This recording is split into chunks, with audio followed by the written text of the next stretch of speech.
তাহলে মেয়েরা রাত্রে বেরোবে না, সকালে বেরোবে না, দুপুরে বেরোবে না, এটা বেরোবে কখন? মেয়েরা তো সুরক্ষিত নেই। ঘাটে পথে যে কোনো জায়গায় মেয়েরা নিজে নারী নির্যাতন হচ্ছে, হসপিটালে সে জায়গায় হচ্ছে, বাজার ঘাটে গেলে হচ্ছে, ট্রেনে হচ্ছে।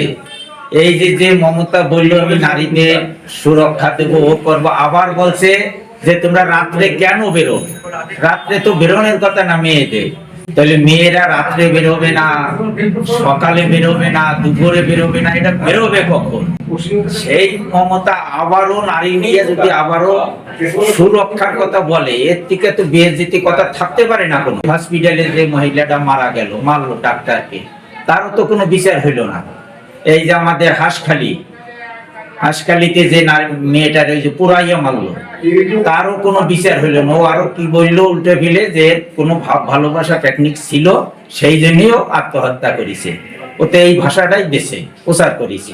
তারপরও যদি বলে যে আমরা নারীর সুরক্ষা দেব, দেবো, এগুলি তো একদম বাজে কথা। এর থেকে লজ্জিত কথা থাকতে পারে না।